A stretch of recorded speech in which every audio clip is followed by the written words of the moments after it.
The $847.50 invoice arrived on a Tuesday in late January, and I stared at it like it was written in a foreign language I'd never learned to read.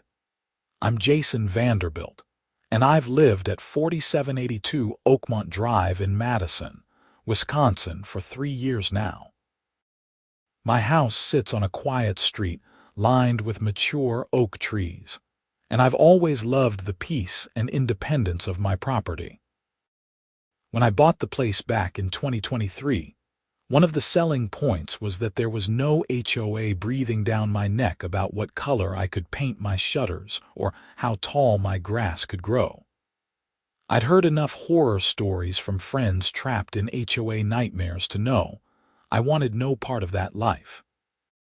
So when this invoice from the Meadowbrook Estates Homeowners Association landed in my mailbox, demanding payment for snow plowing services rendered during the recent winter storms, my first reaction was confusion.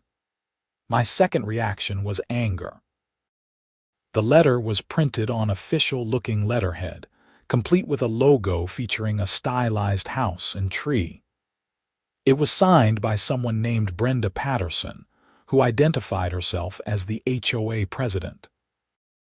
The invoice detailed 4 separate plowing events in December and January, each billed at $211.88. According to the letter, these charges were mandatory for all properties within the Meadowbrook Estates HOA district, and payment was due within 30 days to avoid additional late fees and potential legal action. I read the letter 3 times, then walked to my window and looked out at my driveway. I'd been plowing my own driveway all winter with my Craftsman snowblower. The machine was 5 years old, reliable, and I'd never once had anyone else touch my property for snow removal. Beyond that fundamental fact, I wasn't even in Meadowbrook Estates. That development was on the other side of Mineral Point Road, at least 2 miles from my house. I grabbed my laptop and pulled up the original real estate listing from when I bought my house. Right there in the property details, under a section labeled Community Information, it clearly stated, "No HOA." I'd specifically asked my real estate agent about this before making an offer. She'd confirmed it in writing via email, which I still had saved in my inbox. The next morning, I called the number printed at the bottom of the invoice. A woman answered on the 3rd ring with a crisp, professional voice that somehow managed to sound condescending, even in a simple greeting. "Meadowbrook Estates Homeowners Association. This is Brenda Patterson speaking." "Hi, Brenda. My name is Jason Vanderbilt, and I received an invoice from your organization for snow plowing services. There's been some kind of mistake. I'm not part of your HOA." There was a pause on the other end of the line. When Brenda spoke again, her tone had shifted from professional to patronizing. "Mr. Vanderbilt, I assure you there's no mistake. Our records clearly show that your property at 4782 Oakmont Drive falls within our service district." "But I'm not in Meadowbrook Estates," I said, trying to keep my voice level. "When I bought my house, it was specifically advertised as having no HOA. I have documentation." "Sir, the HOA district boundaries were recently expanded to include additional properties in the surrounding area. You should have received notification of this change 6 months ago." "I never received any notification, and even if you sent something, you can't just unilaterally add people to an HOA without their consent." Brenda's voice took on a sharp edge. "Mr. Vanderbilt, I suggest you review your property deed more carefully. The expansion was approved through proper legal channels and filed with Dane County. Your property is now part of our district, which means you're subject to our rules and fees. The plowing services were provided to your property and payment is required." "Nobody plowed my property," I said, my frustration mounting. "I've been doing it myself all winter." Our contractor's logs show otherwise. I'm looking at them right now. 4 service visits to your address. December 18th, December 22nd, January 3rd, and January 15th. That's impossible. I was home for all of those dates. Nobody came to my property. Are you calling me a liar, Mr. Vanderbilt? Brenda's voice had gone ice cold. I'm saying there's been a mistake, a big one, and I'm not paying for services I didn't receive from an organization I'm not part of. Then you leave me no choice but to escalate this matter. You have 30 days to pay, or we'll be forced to file a lien against your property. Good day, sir. She hung up before I could respond. I sat there staring at my phone, a knot of anxiety forming in my stomach. A lien on my property, over charges I didn't owe for services I didn't receive. This was insane. I spent the rest of the day researching Wisconsin HOA law. What I learned didn't make me feel any better.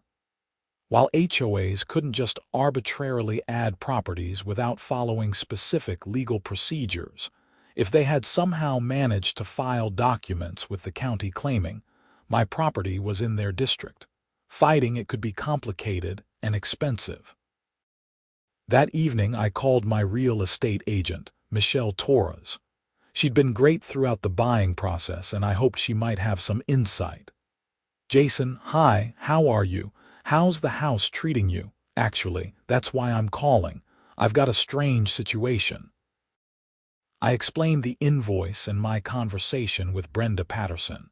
Michelle was quiet for a moment. That's really weird. I'm certain your property wasn't in any HOA when you bought it. I remember specifically because you asked about it multiple times and I checked thoroughly. Let me do some digging and see what I can find out. This Brenda Patterson woman, she sounds like a piece of work. You don't know the half of it. She was threatening liens and legal action. Don't panic yet. Let me make some calls tomorrow. I'll get back to you as soon as I know something. True to her word, Michelle called me the next afternoon. Her voice was tight with concern. Jason, I checked with the county records office. There was a filing made 8 months ago by the Meadowbrook Estates HOA claiming to expand their district boundaries.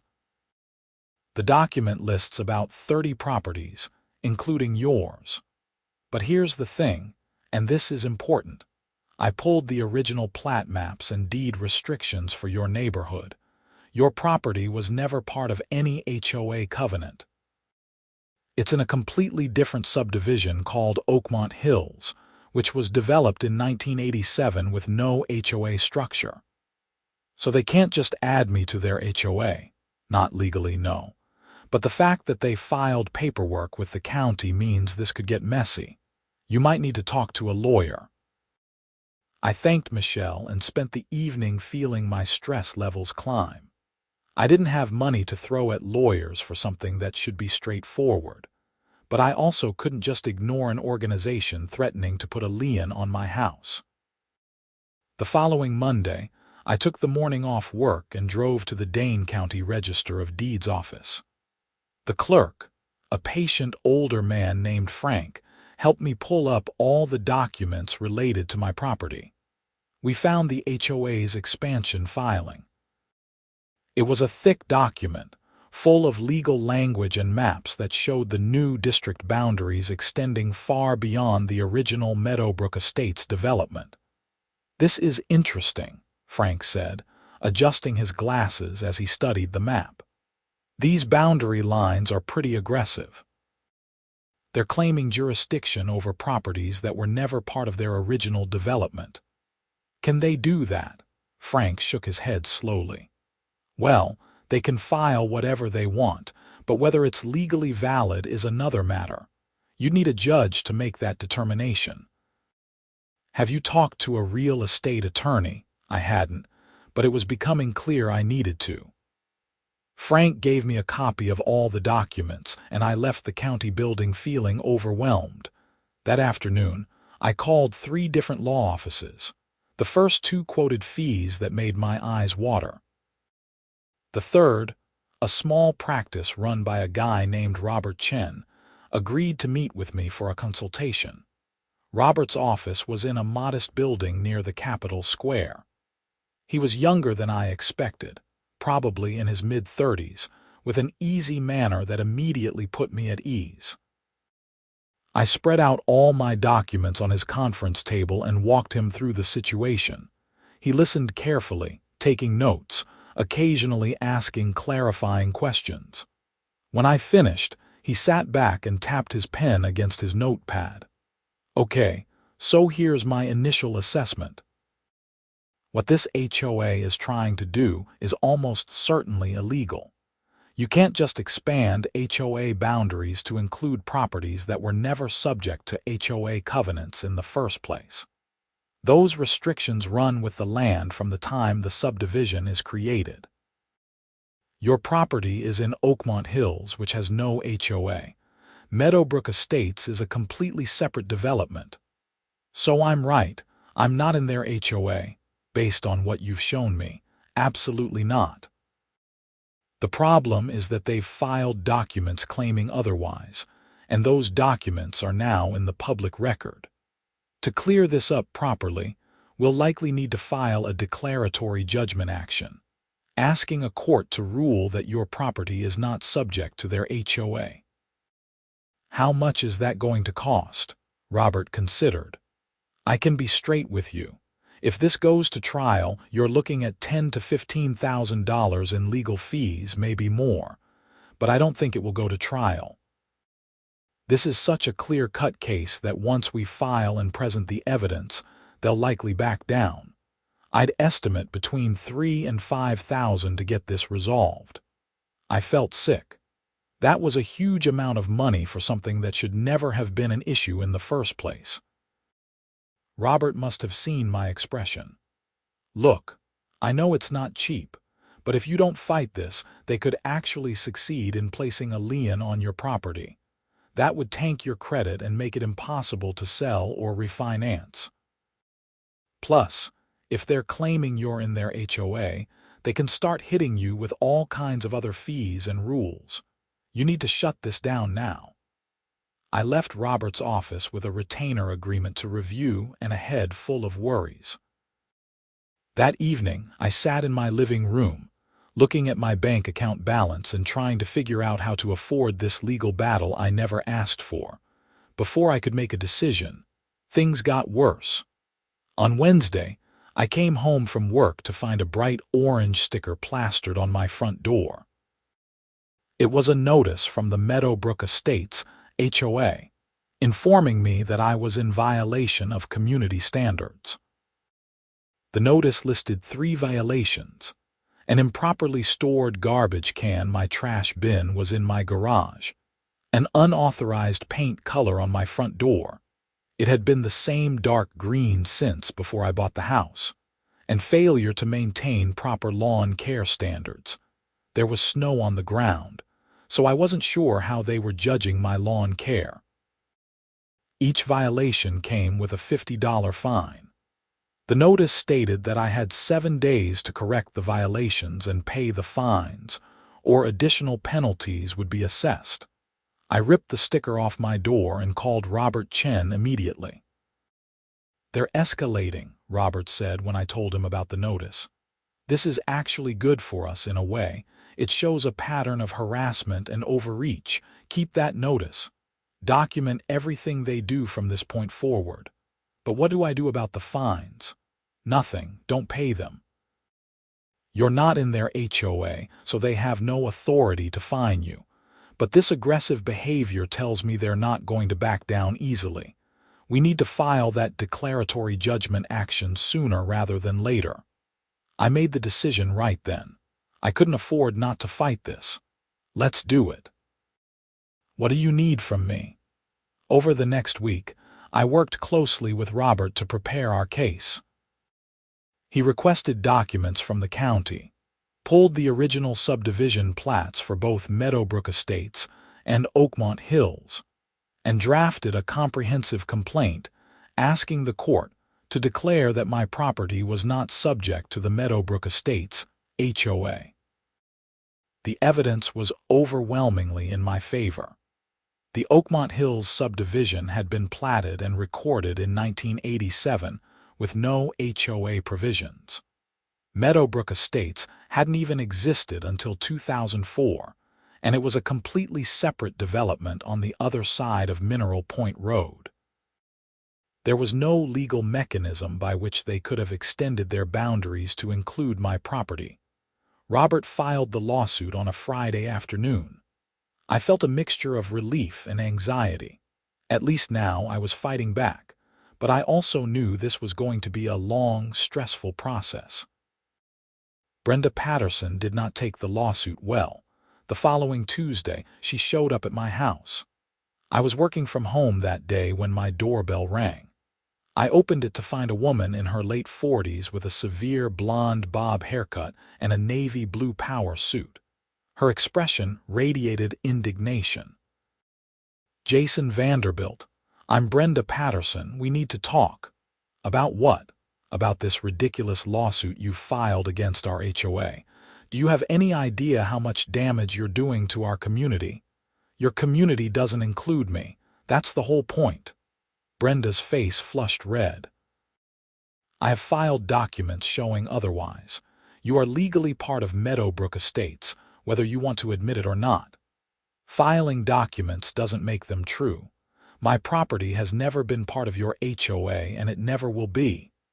"Mr. Vanderbilt, you're being extremely unreasonable.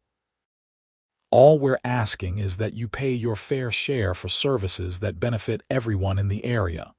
The snow plowing, the landscaping of common areas, the maintenance of property values.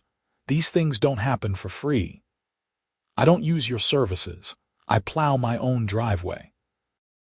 I don't use your common areas because I'm not in your community, and my property values are just fine without your HOA." Brenda's eyes narrowed. "You know, there are easier ways to resolve this than dragging everyone through expensive litigation. If you would just pay the outstanding invoice and agree to abide by our community standards going forward, we could make this whole thing go away." "I'm not paying for services I didn't receive from an organization I'm not part of. That's fraud, Brenda." Her expression hardened. "I suggest you reconsider your position, Mr. Vanderbilt. Our HOA has substantial resources and excellent legal representation. This fight is going to cost you a lot more than $800. Then I guess it's going to cost both of us. My lawyer seems pretty confident about our case." Brenda stared at me for a long moment, then turned sharply and walked back to her car, a spotless white Lexus SUV parked at the curb. Before she drove off, she rolled down her window. "You'll regret this," she called out. I watched her drive away and immediately called Robert to tell him about the confrontation. "She came to your house." He sounded concerned. "That's not normal. Most HOAs would communicate through their attorney once litigation is filed. Document exactly what she said. If she contacts you again directly, don't engage. Tell her all communication needs to go through me." Over the next few weeks, things escalated in bizarre ways. I started receiving daily violation notices from the HOA. My lawn ornament, a small garden gnome my sister had given me as a housewarming gift, was deemed inappropriate. My mailbox was the wrong shade of black. My driveway had a small oil stain that violated aesthetic standards. Each notice came with additional fines. Robert advised me to ignore them all, but it was harassment, plain and simple.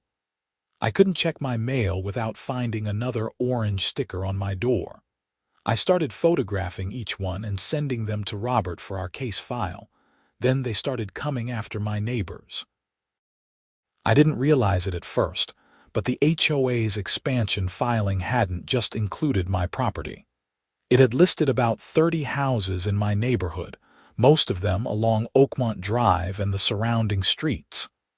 One evening in late February, my neighbor Dave knocked on my door.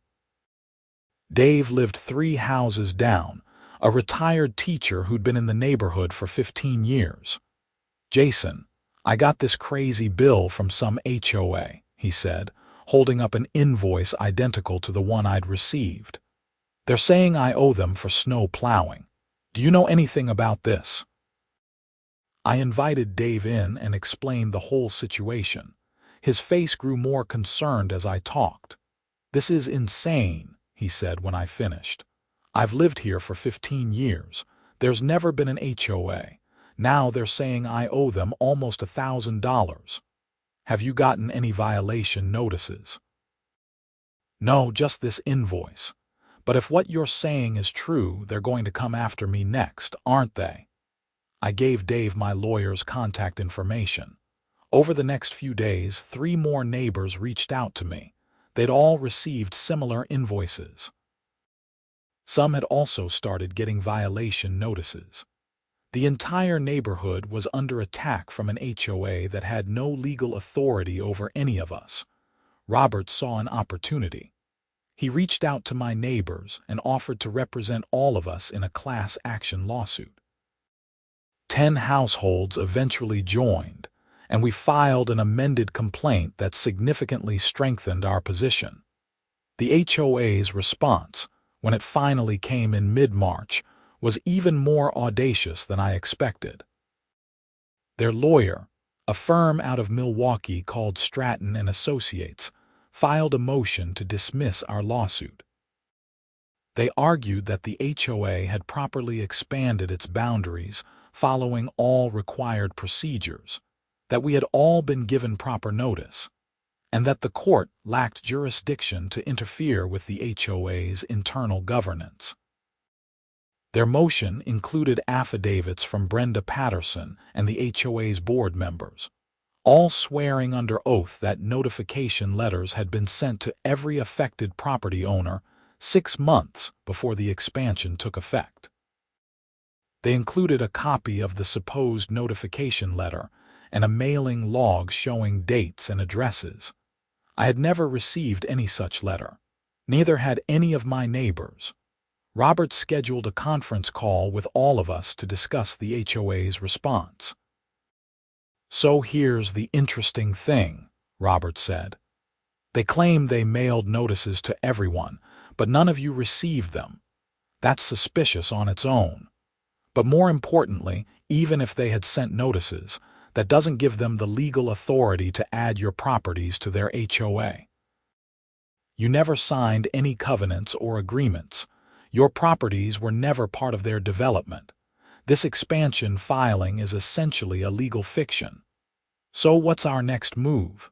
Dave asked. "We're going to oppose their motion to dismiss and start aggressive discovery. I want to see every document related to this expansion, every board meeting minute, every communication. There's something not right about this whole thing, and I want to find out what it is." The discovery process was revealing. Robert subpoenaed all of the HOA's records related to the expansion. What we found was shocking. The expansion had been conceived and pushed through almost entirely by Brenda Patterson. The meeting minutes showed that she'd presented the idea to the board in June of the previous year, arguing that the HOA needed to expand its fee base to cover rising costs. Several board members had expressed concerns about the legality of adding properties that weren't part of the original development, but Brenda had assured them that her research showed it was permissible under Wisconsin law. The lawyer who'd supposedly signed off on the expansion was a solo practitioner named Gerald Hoffman. When Robert reached out to him, Hoffman initially refused to discuss the matter. But after Robert filed a subpoena for his files, Hoffman's tune changed. He showed up at Robert's office looking nervous and uncomfortable. "I need to be careful here," Hoffman told us during a recorded deposition. "Attorney-client privilege and all that." "Mr. Hoffman, I'm not asking you to violate privilege," Robert said smoothly. "I'm asking about the legal research and analysis you conducted before advising the HOA that this expansion was permissible. Can you share the legal authorities you relied on? Hoffman shifted in his seat. Well, I provided general guidance about HOA expansion procedures. Did you review the specific properties being added to determine whether they were legally subject to HOA covenants? I reviewed the documents Miss Patterson provided. Which documents? The property lists and maps. Did you review the original subdivision plats? The recorded covenants, the deed restrictions. Hoffman's silence was damning. Mr. Hoffman, did you conduct any independent legal research before signing off on this expansion? Miss Patterson assured me that all the properties had been properly identified as being within the expanded district boundaries. Robert leaned forward. That's not what I asked. Did you, as the attorney advising this HOA, conduct your own independent verification that these properties could legally be added to the HOA? I trusted the information I was given. After the deposition, Robert was energized. He did absolutely minimal due diligence, Robert told me. He basically rubber-stamped whatever Brenda Patterson wanted. That's going to be huge for our case. An attorney who actually reviewed the subdivision plats and deeds would have immediately seen that your properties couldn't be added to the HOA. Hoffman just took Brenda's word for it. But the most damning discovery came from the HOA's financial records. Robert had subpoenaed 3 years of financial statements, bank records, and invoices. What he found was evidence of serious financial mismanagement and possibly fraud. The HOA's operating account was nearly depleted. They'd been running deficits for 2 years, burning through their reserves. And there were dozens of questionable expenses charged to the HOA credit card, many of them appearing to be personal purchases by Brenda Patterson. This is why they did the expansion, Robert explained during another conference call with all the plaintiffs. They were running out of money. Brenda needed more homeowners to charge fees to, so she just arbitrarily added a bunch of properties that weren't actually in the HOA. It's a money grab, pure and simple. Is that legal? Asked Maria Santos, one of my neighbors who joined the lawsuit. Absolutely not. If she's been misappropriating HOA funds, that's embezzlement. And if they've been knowingly charging people for HOA fees when those people aren't actually in the HOA, that could be fraud. Should we go to the police? I asked. Not yet. Let's finish the civil case first, but keep that option in mind. In April, we had our hearing on the HOA's motion to dismiss. Judge Sarah Hendricks presided, a no-nonsense woman in her 60s who'd been on the bench for 20 years. The HOA was represented by a senior partner from Stratton and Associates named William Stratton himself. Stratton was everything you'd expect from a high-priced Milwaukee attorney. Expensive suit, silver hair, commanding presence. He argued the HOA's position with confidence, insisting that the expansion had been conducted properly and that the court should defer to the HOA's business judgment. Then it was Robert's turn. He walked Judge Hendricks through the subdivision plats, showing conclusively that Oakmont Hills and Meadowbrook Estates were completely separate developments with no legal connection. He presented the original covenants for Meadowbrook Estates, which explicitly defined the development's boundaries that did not include any of our properties. Judge Hendricks interrupted Stratton's rebuttal with a pointed question. Counselor, I'm looking at these plats. The Oakmont Hills subdivision was recorded in 1987 with no HOA provisions. Meadowbrook Estates was recorded in 2004 with explicit HOA covenants. These are separate legal entities. On what legal basis can your client extend HOA covenants to properties that were never subject to those covenants in the first place? Stratton paused, and I could see him recalibrating. Your Honor, The HOA followed proper procedures for expansion as outlined in Wisconsin statutes. Which statutes specifically? Stratton cited several statutory provisions related to HOA governance. Judge Hendricks listened, then shook her head. Those statutes govern how an HOA can modify its own covenants for properties already within the HOA. They don't provide a mechanism for forcing properties that were never in an HOA to suddenly become subject to one. Is there any case law supporting your position? Stratton fumbled for a response, citing a case from Illinois that wasn't remotely similar. Judge Hendricks had heard enough. I'm denying the motion to dismiss. This case will proceed, but I'll say this.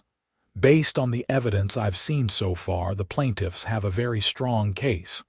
Mr. Stratton, you might want to discuss settlement with your client. We walked out of the courthouse feeling victorious. But the victory was short-lived. The next day, I received a certified letter from the HOA. They were accelerating all penalties and fees, claiming I now owed $4,300 in unpaid charges, violation fines, and late penalties. They were initiating lien proceedings against my property. Robert immediately filed for an emergency injunction to stop the lien.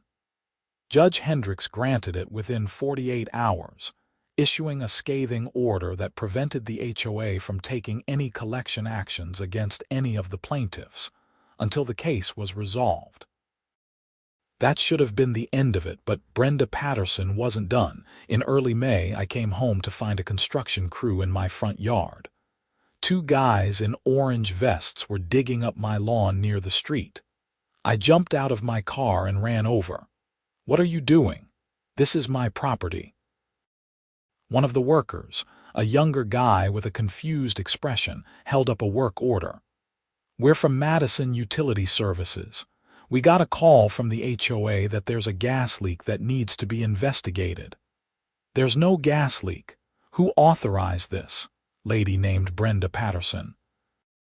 "She said she's the HOA president and that all the properties in the district needed emergency inspections. I called the gas company directly and got them to halt the work. Turns out there was no gas leak, no emergency, just a false report filed by Brenda to harass me. The utility company was not happy about being used this way. I documented everything and sent it to Robert. He added it to our growing file of HOA misconduct." "This is beyond the pale," Robert said.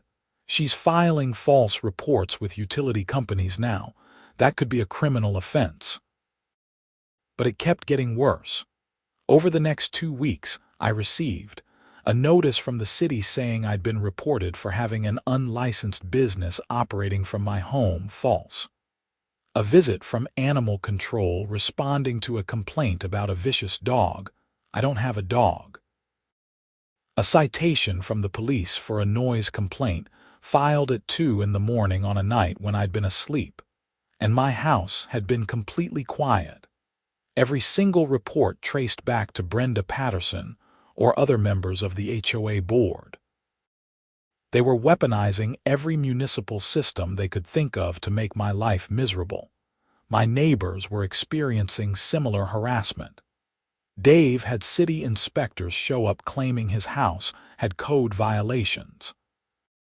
Maria had been reported to the state for running an unlicensed daycare because she sometimes watched her grandchildren.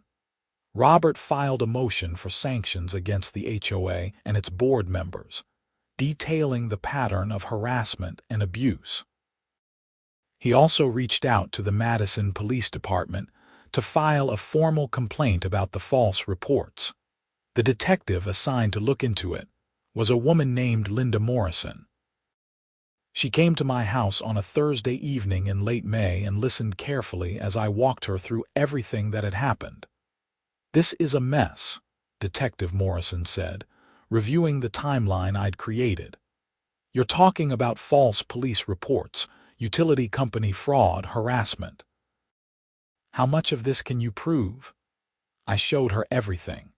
The documented violation notices, the utility work orders, the police reports, the recorded deposition of the HOA's lawyer, the financial records showing the HOA's money problems.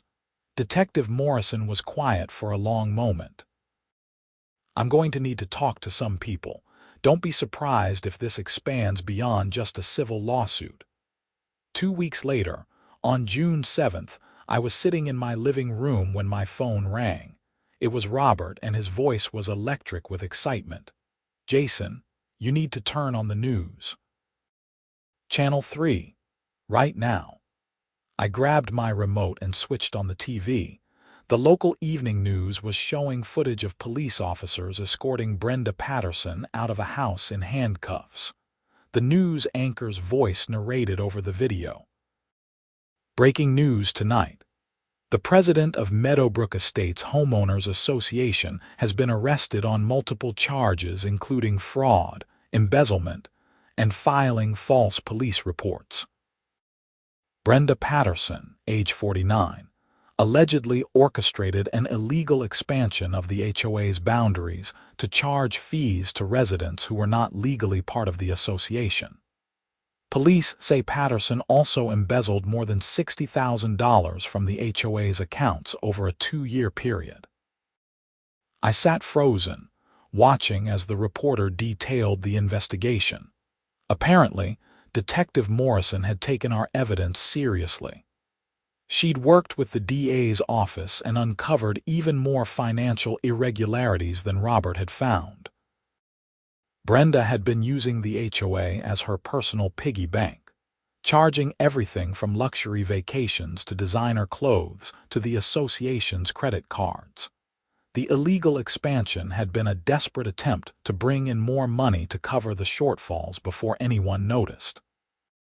When we'd fought back, she doubled down, trying to intimidate and harass us into compliance.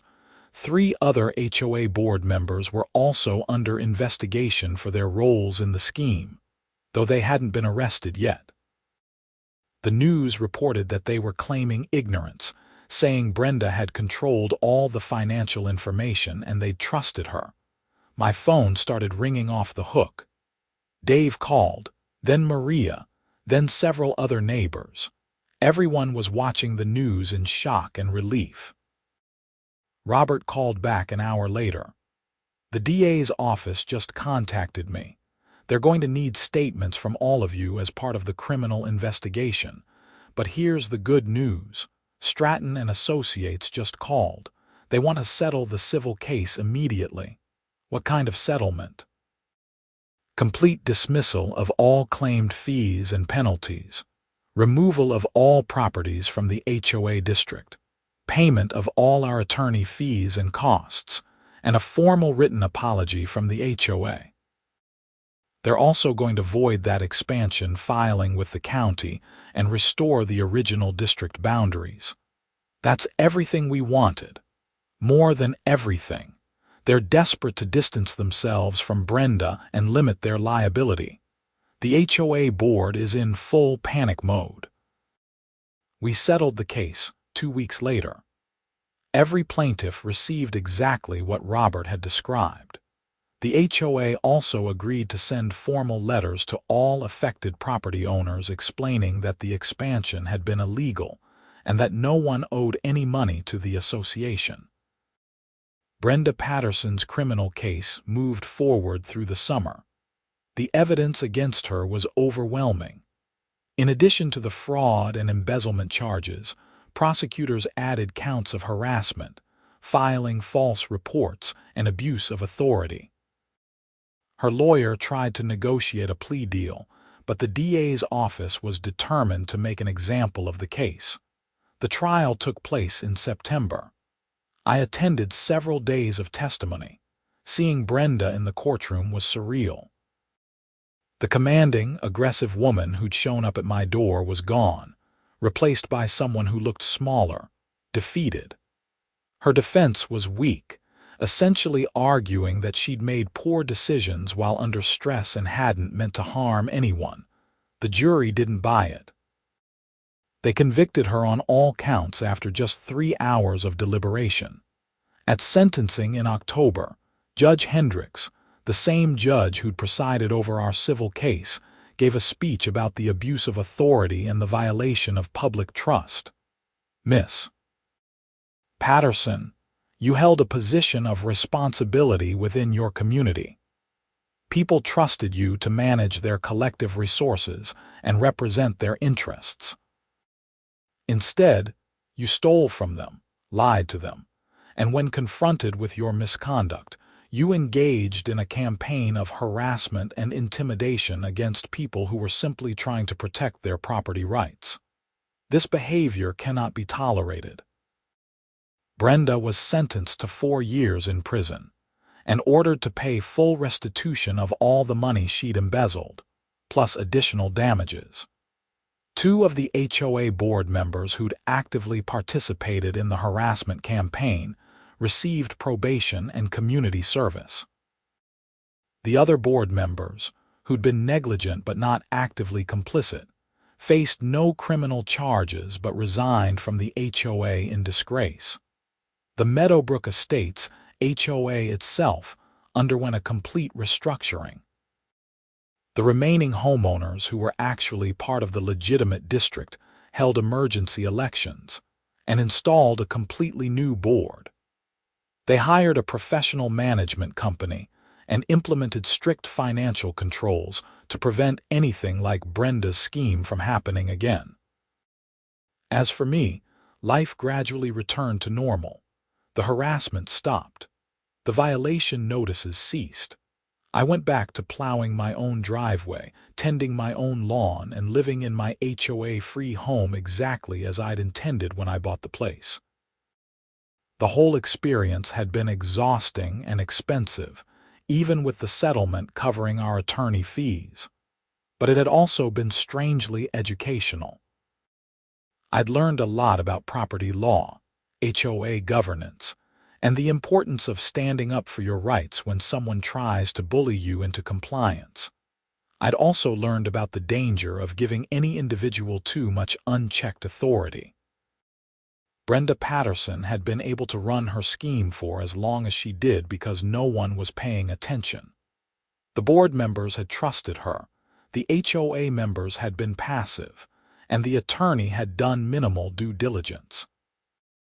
It was a perfect storm of negligence that had allowed one person's greed and need for control to spiral into criminal behavior. Dave and I sometimes talk about it over beers in his backyard. He jokes that I should run for city council, given how much I learned about municipal law and procedures. I always laugh and decline. I've had enough of governance and regulations to last a lifetime. The neighborhood itself came together through the ordeal. Those of us who'd fought the HOA formed a kind of informal community group. We have occasional barbecues, help each other with yard work, and keep an eye on each other's properties. It's everything good about a community without the oppressive structure of an HOA dictating how we live. Michelle Torres, my real estate agent, used the case as a cautionary tale in her practice. She now includes explicit HOA verification as part of her standard due diligence for every property. And she tells the story of Brenda Patterson's illegal expansion to warn buyers about the importance of reviewing their property records. Robert Chen got a significant reputation boost from the case. His successful representation of our class action, combined with the criminal prosecution that followed, led to several news articles and a feature in Wisconsin Lawyer magazine. He told me he'd received calls from people in 3 other states who were dealing with similar HOA overreach issues. As for the $847.50 that started this whole mess, I never paid a penny.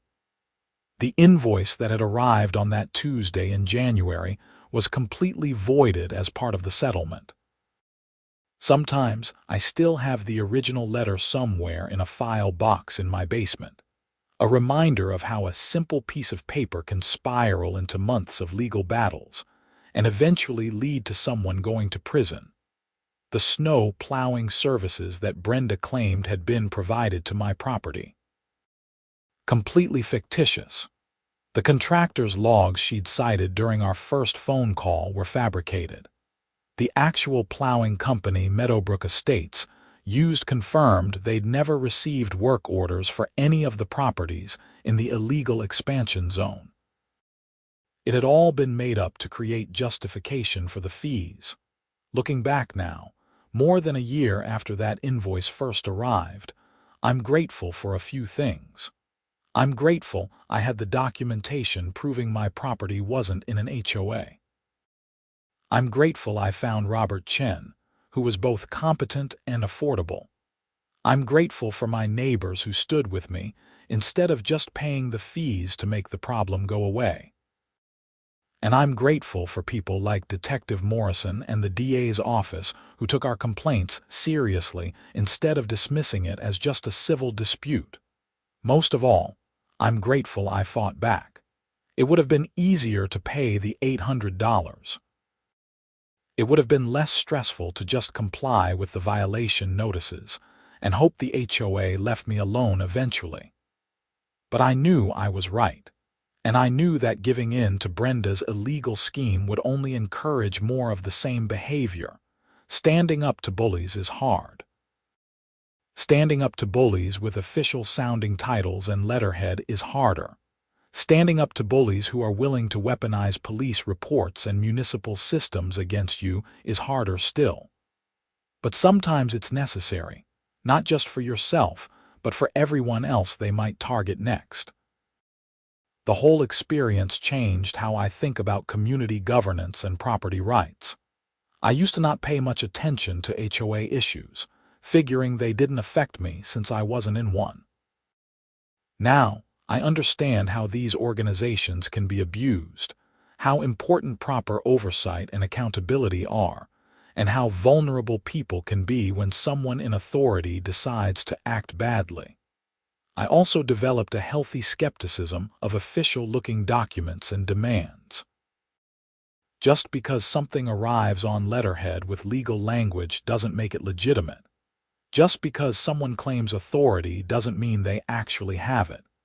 Verifying claims and pushing back against overreach isn't being difficult or unreasonable. It's protecting yourself and your rights. My house on Oakmont Drive is still my sanctuary. I still love the mature oak trees lining the street, the quiet neighborhood, the independence of managing my own property on my own terms.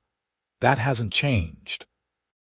What has changed is my awareness of how fragile that independence can be when faced with someone determined to take it away. Winter came again, as it always does in Wisconsin.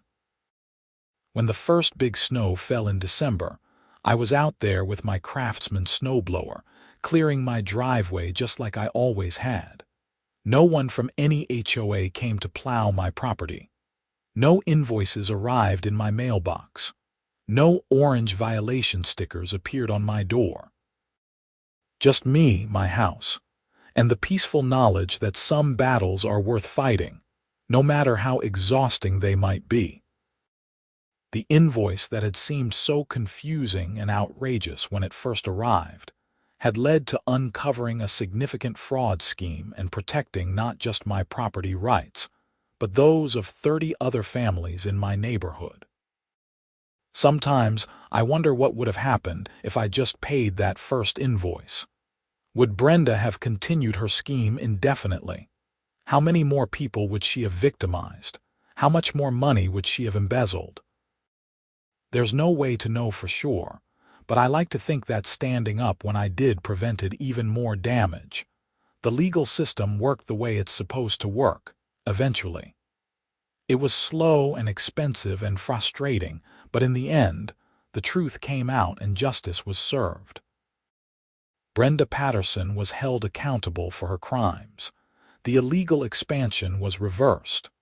My neighbors and I were vindicated, and I learned that you don't need an HOA to have a good neighborhood.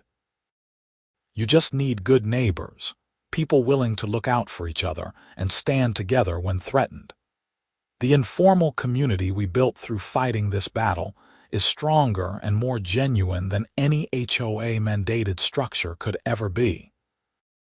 So when people ask me about HOAs now, I tell them my story. I tell them about Brenda Patterson and her illegal expansion scheme. I tell them about $847.50 in fraudulent charges that led to a 4-year prison sentence.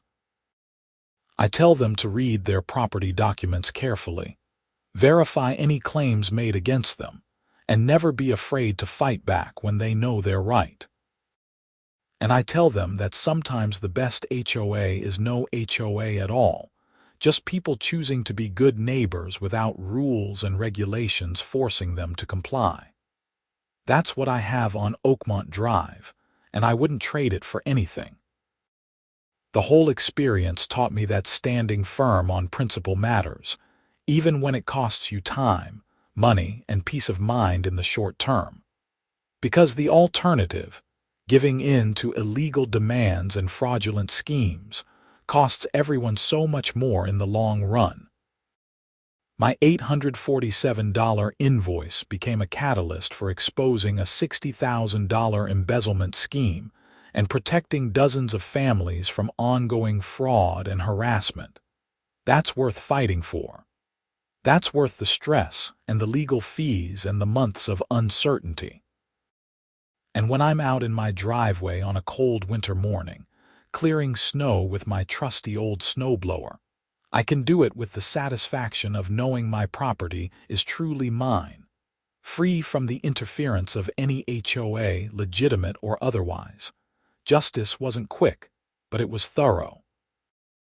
The system worked eventually, because people were willing to stand up and fight for what was right.